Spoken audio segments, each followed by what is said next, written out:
एक गांव में एक साधारण सा युवक अरुण रहता था। वह गरीब था, लेकिन अपने पिता से ईमानदारी और मेहनत की सीख पाकर बड़ा हुआ था। अरुण को बचपन से ही पत्थरों और रत्नों का शौक था। वह अक्सर नदी किनारे जाकर पत्थर इकट्ठा करता और उनकी बनावट और चमक को परखता। लेकिन गांव के लोग उसे बेवकूफ समझते और मजाक उड़ाते।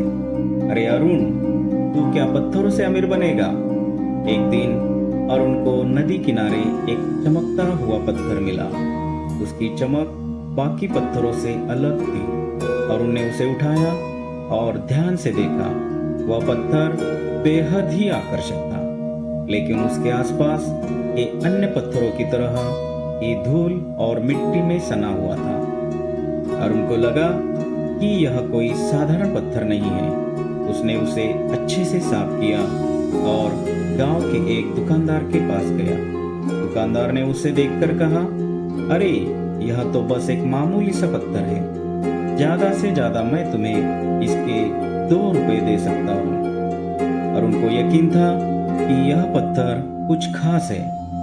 वह उस पत्थर को लेकर शहर चला गया और शहर के एक दुकानदार को दिखाया।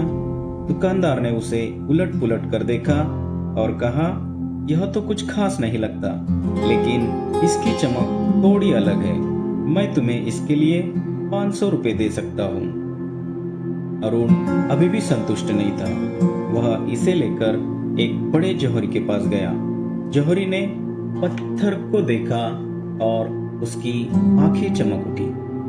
उसने तुरंत एक बड़ा लेंस निकाला और पत्थर को ध्यान से परखा। फिर उसने अरुण से पूछा, यह तुम्हें कहाँ मिला? अरुण ने पूरी कहानी बता दी। जौहरी ने मुस्कुराते हुए कहा, बेटा, यह कोई साधारण पत्थर नहीं है, बल्कि एक बेशकीमती हीरा है। यदि तुम इसे बाजार में बेचोगे तो इसकी कीमत लाखों में होगी। अरुण को यकीन नहीं हुआ। वो सोचने लगा कि एक हीरे को पहचानने के लिए एक जौहरी की जरूरत होती है। आम इंसान उसे बस एक साधारण सा पत्थर समझकर ठुकरा सकता है।